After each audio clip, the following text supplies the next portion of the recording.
Hapsay ra ang pagbukas sa klase sa Mandaue City karong adlaw, pagsaka sa gidaghanon sa mga enrollees na tala. Adunay live report si Nico Serino. Nico.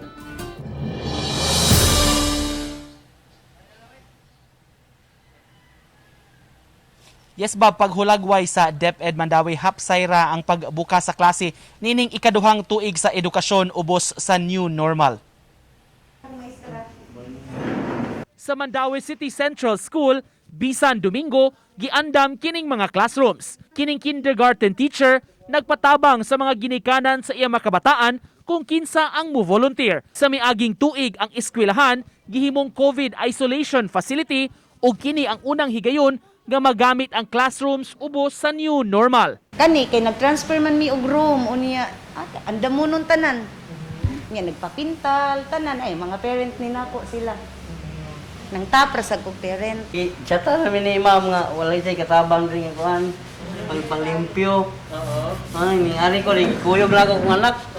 Karon duha mi ba madali ra. Sa unang adlaw sa klase, may pipila gihapon ka mga ginikanan nga nangadto sa eskwelahan. Ang uban nagpa-enroll pa, apan ang kadaghanan nag-claim sab sa modules o tablets sa ubang pinili nga grade levels. Gipabalik ra ko sa maestra kay wala man diri ang katungkuan, wala man diri katong yung teacher jud. Halo na gyud mi, we are very happy because we don't have problem anymore as to the distribution of modules no and tablets because the parents directly proceed to their respective classrooms of the teachers to get their modules. Sa inisyal nga ihap, dunay 65,178 ka mga estudyante nga na-enroll sa public school system sa Mandaue City ug dunay pagsaka sa gidaghanon itandi sa miaging tuig.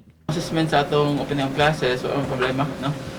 May man ang atong opening, wala man tayo mga pinadonggan mga balita. At the same time, ang ato po daring modules ron is advanced dito paghatag sa itong mga eskwelahan.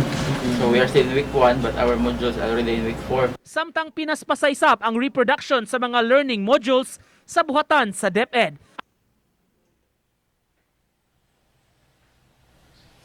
Kilauman karon sa DepEd, Bob, nga musaka pa gyud kini ilang enrollment statistics tungod kay doon na pay uban nga mga ginikanan nga uwahi nga magpa-enroll sa ilang makabataan butang nga gidawat pasab sa ilang buhatan moadto lang gyud sa eskwelahan. Bob, Daghang salamat Nico Serino sa imong live report.